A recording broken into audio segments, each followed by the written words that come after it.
আচ্ছা দেখো, আমরা গত ক্লাসে পরিবাহীর শ্রেণী সমবায় সম্বন্ধে আলোচনা করেছিলাম। আজকে আমরা আলোচনা করব সমান্তরাল সমবায়।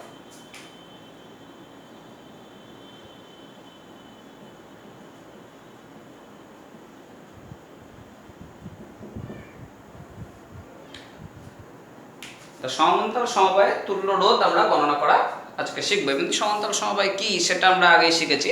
তুল্য রোধ কিভাবে গণনা করে সেটা একটু দেখো। এখানে একটা চিত্র আঁকছি। ধরে নাও এখানে একটা বিন্দু হচ্ছে এ, আর এই বিন্দুতে বিভব হচ্ছে ভিএ, আর এই পরিবাহীতে প্রবাহ মাত্রা হচ্ছে আই।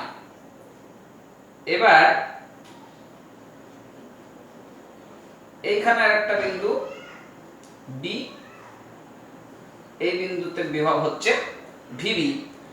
এ আর বি বিন্দুর মাঝখানে ধরে নাও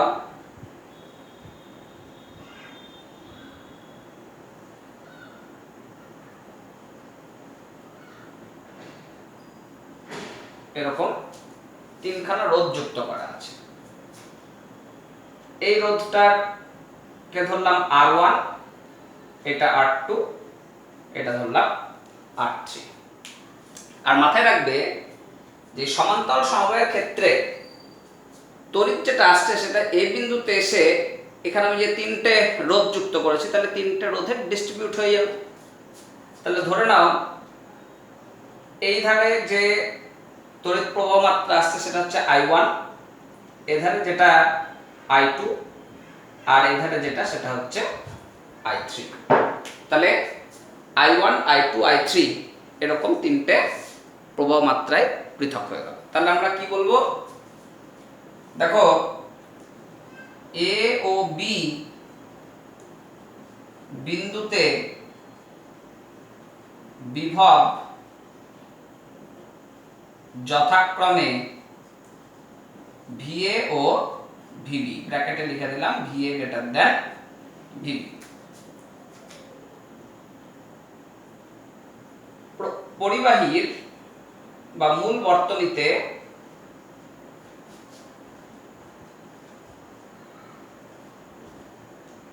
প্রবাহ মাত্রা, এটা আমরা ধরলাম আই। আর কি বলছি যে এ বিন্দু ও বি বিন্দুর মধ্যে তিনটি রোধ R1, R2 ও R3 সমান্তরাল সমবায়ে যুক্ত আছে এবং ওই রোধগুলির মধ্যে দিয়ে প্রবাহিত তড়িতের প্রবাহ মাত্রা যথাক্রমে I1, I2 ও I3। বুঝতে পারলে? তাহলে I1 প্রবাহ মাত্রা গেল এই বিন্দুতে গিয়ে তিনটে রোধের মধ্যে ডিস্ট্রিবিউট হয়ে গেল, দিয়ে তোমার R1, R2, R3 তিনটে রোধের মধ্যে দিয়ে যখন প্রবাহ মাত্রা যাচ্ছে তখন দেখছি কি I1, I2 আর I3 হয়ে গেল। তাহলে এখন আমরা দেখো বলতে পারি কি I is equal to I1 plus I2 plus I3, এটা একটা রিলেশন নাম্বার দিয়ে রাখলাম।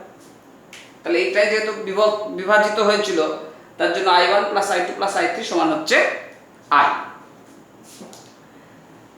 এখন ওহমের সূত্র অনুসারে, ওহমের সূত্রানুসারে R1 রোধের ক্ষেত্রে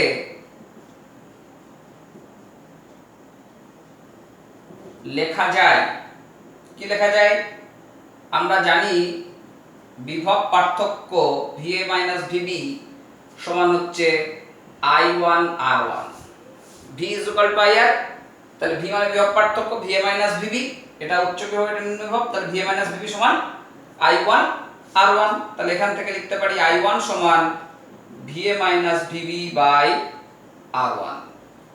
তাহলে অনুরূপে আমরা লিখতে পারি কি I2 is equal to VA minus VB by R2 এবং I3 সমান VA minus VB by R3।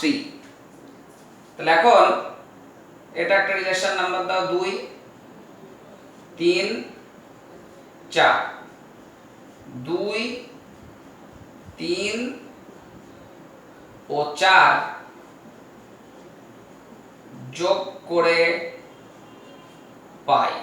তাহলে কি পাবো দেখো I1 plus I2 plus I3 সমান লেখা যায় VA মাইনাস VB, তিনটা থেকে কমন নিয়ে নিলাম, তাহলে থাকছে 1 by R1 plus 1 by R2 plus 1 by R3।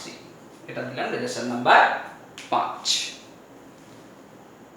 এবার দেখো আমরা তুল্য রোধ ক্যালকুলেট করব। তুল্য রোধ মানে তোমরা আগেই শিখেছো যে সমবায়ে যতগুলো রোধ আছে সেই রোধগুলোর পরিবর্তে যদি একটা নতুন রোধকে বসানো হয় সেটাকে বলা হচ্ছে তুল্য রোধ। তার মানে তুমি এই তিনটে বর্তনীকে ছিন্ন করে দিলে,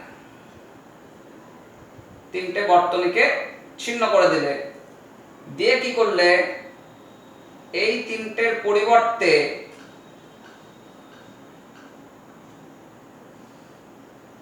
একটা আর রোধ যুক্ত করে দিলে। তাহলে এই আই প্রবাহ মাত্রাটা এবার দেখো এ আর বি বিন্দুর মধ্যে দিয়ে এই তিনটে দিয়ে প্রবাহিত না হয় কি হবে, এই ধার দিয়ে যাবে। তাহলে এখানেও সেই প্রবাহ মাত্রা কি থাকবে, আই থাকবে। তাহলে আমরা লিখছি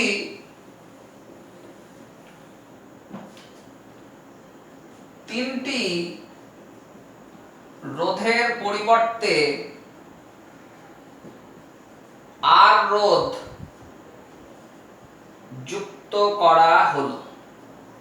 তাহলে আমরা এক্ষেত্রে লিখতে পারি কি VA মাইনাস VB সমান I ইনটু R, বা I সমান লেখা যায় VA minus VB by R। তাহলে দেখো এটা একটা রিলেশন নাম্বার দিয়ে দাও 6। তাহলে দেখো আমরা 1 নম্বর সমীকরণ তোমাদের খাতায় লিখে নেওয়ার সময় দেখে নিবে। 1 নম্বর সমীকরণ সেখানে কি ছিল, I is equal to I1 plus I2 plus I3। তাহলে দেখো 6 নম্বরে I এর পরিবর্তে কি লিখতে পারি VA minus VB by R। আর 5 নম্বর সমীকরণে দেখো I1 plus I2 plus I3 সেখানে কি ছিল VA minus VB into 1 by R1 plus 1 by R2 plus 1 by R3। তাহলে VA minus VB টা দুধার থেকে বাদ চলে গেল। তাহলে কি থাকলো 1 by R is equal to 1 by R1 plus 1 by R2 plus 1 by R3। তাহলে এইটাই হচ্ছে আমাদের সমান্তরাল সমবায়ের ক্ষেত্রে সমান্তরাল সমবায়ে তুল্য রোধের রাশিমালা। তুল্য রোধের রাশিমালা। এবার দেখো তোমাদের আগে যখন শ্রেণী সমবায় করেছিলাম তখন একটা ছোট অঙ্ক দেখিয়েছিলাম। এবার এখানেও একটা ছোট অঙ্ক দেখো। ধরো 2 ওহম 1 ওহম 2 ওহম ও 3 ওহম তিনটি রোধ সমান্তরাল সমবায়ে যুক্ত।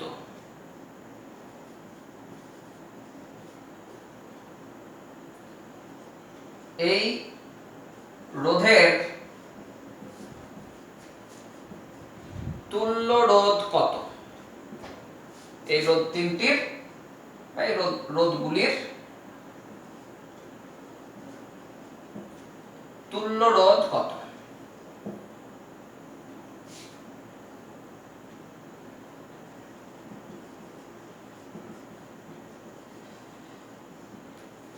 তাহলে আমরা পেয়েছি 1/r = 1/r1 + 1/r2 + 1/r3।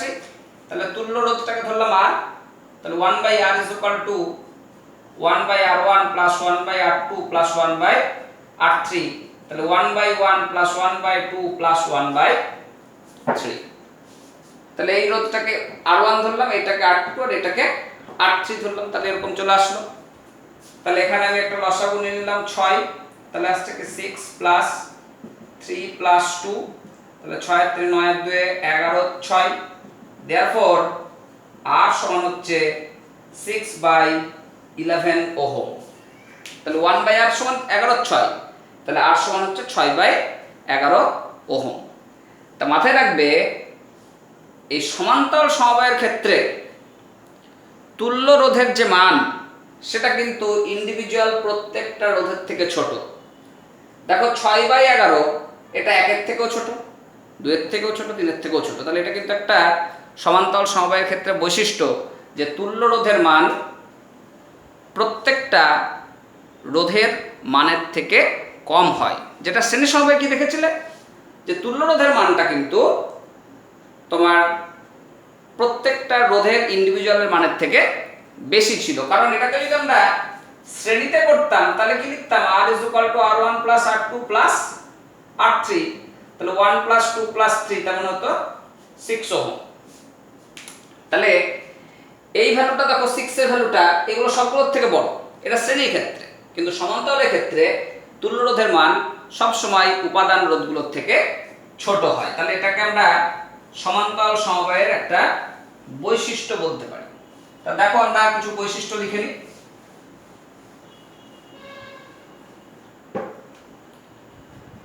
তাহলে আমরা বলবো সমান্তরাল সমবায়ে তুল্য রোধের মান প্রতিটি উপাদান রোধের তুলনায় ছোট হয়। এটা একটা গুরুত্বপূর্ণ বৈশিষ্ট্য। আর কি বৈশিষ্ট্য দেখছো? এই দেখলে a আর b এই দুটো বিন্দুর মধ্যেই তো r1 r2 r3 রোধ কাজ করছিল। তাহলে প্রতিটা রোধের ক্ষেত্রে প্রান্তীয় বিভব প্রভেদ সেটা কিন্তু সমান va - vb সবগুলোর ক্ষেত্রে। শ্রেণীর ক্ষেত্রে কিন্তু তা দেখো না, দেখেছো কি va - vb, vb - vc, vc - vd এরকম দেখানো হয়েছিল। তাহলে এখানে আমরা দেখতে পাচ্ছি 2 নম্বর বৈশিষ্ট্য, প্রতিটি রোধে প্রান্তীয় বিভব প্রভেদ এর মান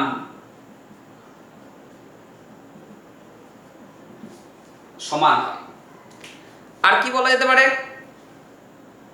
এই যে দেখলে তুল্য রোধের যে অনন্যক সেটা উপাদান রোধগুলোর অনন্যকের যোগফলের সমান। এই যে 1/r = কি বলছি 1/r1 + 1/r2 + 1/r3। তার মানে আমরা বলতে পারি তুল্য রোধের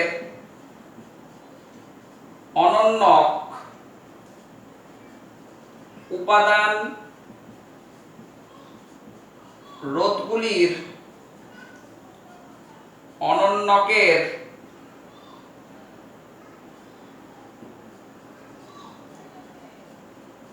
যোগফলের সমান। আর কি বলা যায়? তোমরা একটু আগে দেখলে যে আইটা ডিভাইড হয়ে গেল i1 + i2 + i3 তে। তার মানে মূল বর্তনীর যে প্রবাহ মাত্রা সেই প্রবাহ মাত্রাটা উপাদান রোধগুলোর যে প্রবাহ মাত্রা তার সমষ্টির সমান। তাহলে মূল বর্তনীর প্রবাহ মাত্রা উপাদান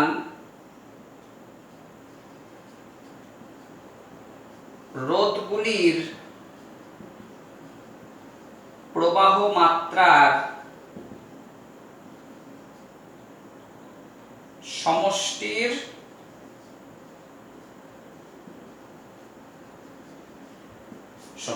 তাহলে এই সমস্ত বৈশিষ্ট্যগুলো আমরা দেখতে পাচ্ছি।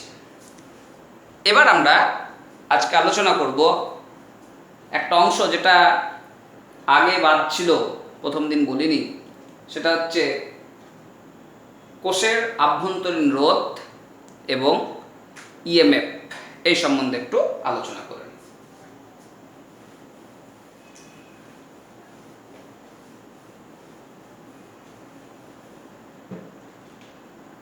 কোষের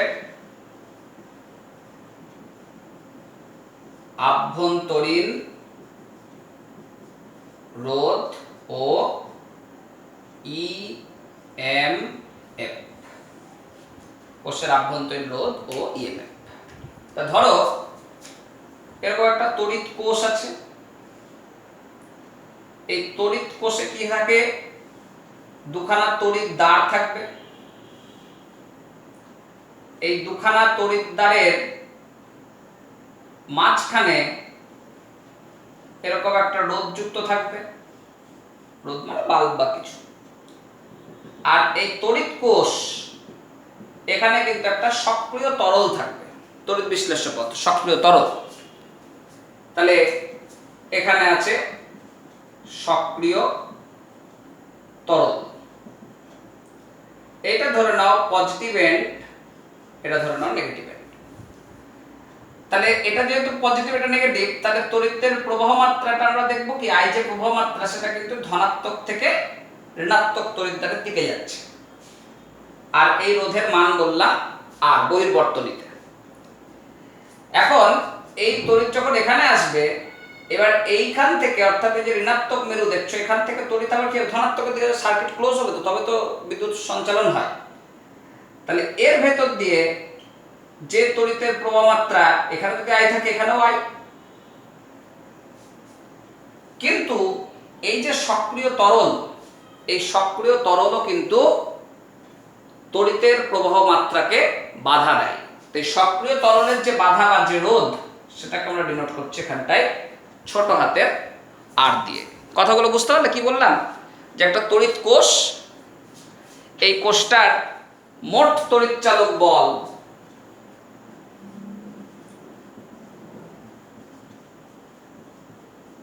সেটা ধরলাম ই, মোট তড়িৎচালক বল ই এই কোষটা। তাহলে এই ই তড়িৎচালক বল সম্পূর্ণ, এখানে একটা আই প্রবাহ মাত্রা আসলো, একটা বহির্বর্তনীতে রোধ আর যুক্ত আছে।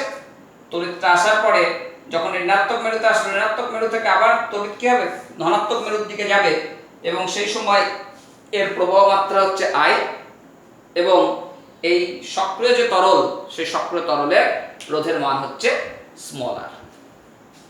তাহলে দেখো, ধরি ই তড়িৎচালক বল বিশিষ্ট একটি তড়িৎ কোষ, একটি তড়িৎ কোষ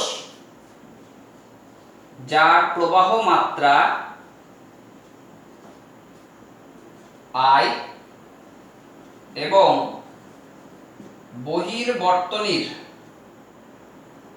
বর্তনীতে রোধ হচ্ছে আর। তড়িৎ ধনাত্মক মেরু থেকে বহির্বর্তনীতে ঋণাত্মক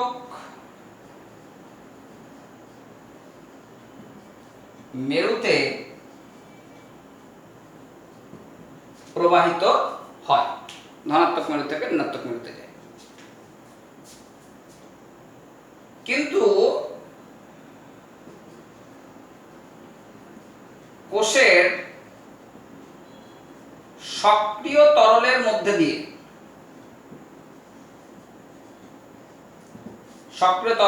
দিয়ে, তড়িৎ ঋণাত্মক মেরু থেকে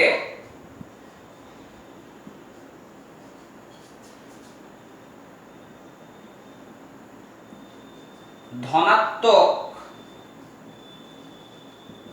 মেরুতে প্রবাহিত হয়। কিন্তু কোষের সক্রিয় তরলের মধ্যে থেকে হচ্ছে ঋণাত্মক মেরু থেকে ধনাত্মক মেরুর দিকে তড়িৎ আসছে। আর দেখো কোষের সক্রিয় তরলের রোধ সেটাকে আমি ধরছি স্মল আর। কোষের যে সক্রিয় তরল তার যে রেজিস্ট্যান্স সেটাকে আমরা ধরলাম স্মল আর। তাহলে এবার দেখো, ভেবে দেখো, তাহলে এই একটা বহির্বর্তনী রোধ আর এইটাকে আমরা বলছি কি অন্তর্বর্তনী রোধ। সক্রিয় তরলের যে রোধ সেটা কি অন্তর্বর্তনী রোধ। তাহলে এই রোধটার এই রোধটাকে যে পরপর যুক্ত আছে, তাহলে পরপর যুক্ত থাকলে তাকে আমরা কি বলি? কত ক্লাসে শিখেছি? শ্রেণী সমবায়। যদি দুটো রোধ পরপর যুক্ত থাকে তাহলে তাকে আমরা বলবো কি শ্রেণী সমবায়। তাহলে এই রোধ আর এই রোধ পরপর যুক্ত আছে, তাহলে এটাকে আমরা বলছি শ্রেণী সমবায়ে যুক্ত আছে। তাহলে এখন বহির্বর্তনী রোধ আর আর অন্তর্বর্তনী রোধ হচ্ছে স্মল আর। তাহলে কোষে দুটি রোধ শ্রেণী সমবায়ে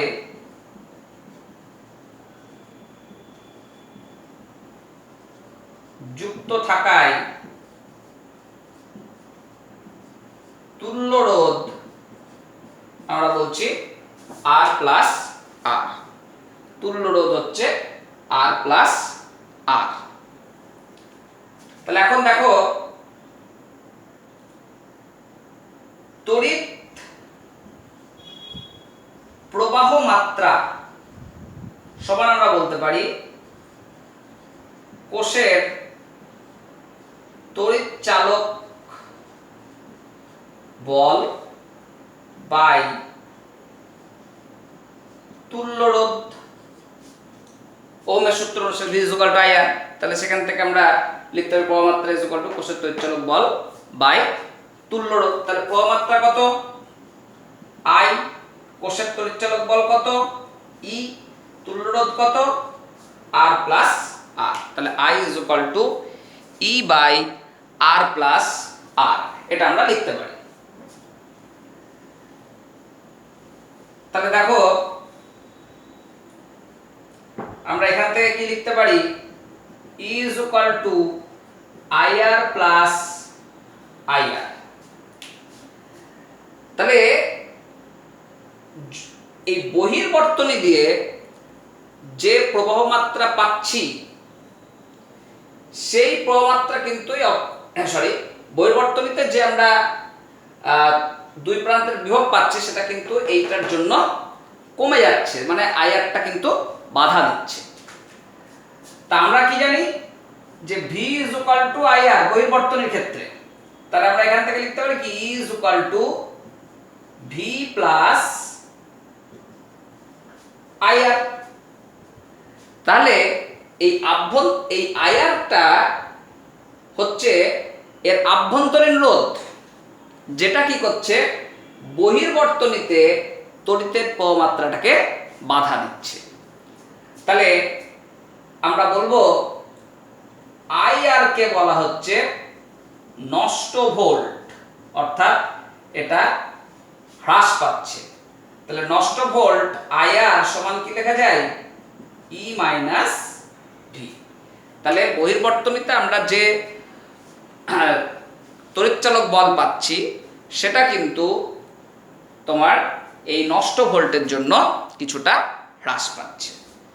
তা যাই হোক, আমাদের এই ফর্মুলাটা খুব ইম্পর্টেন্ট। এখান থেকে অঙ্ক আসবে, খুব একটা তাত্ত্বিক জিনিস কিছু জানতে চাই না, অঙ্ক আমরা করব। তোমরা এই কদিন ধরে যে থিওরিগুলো পড়ছো সেই থিওরিগুলো অ্যাট এ টাইম সবটা দেখে নাও। অনেক কিন্তু অঙ্ক আমরা এইখান থেকে প্র্যাকটিস করব।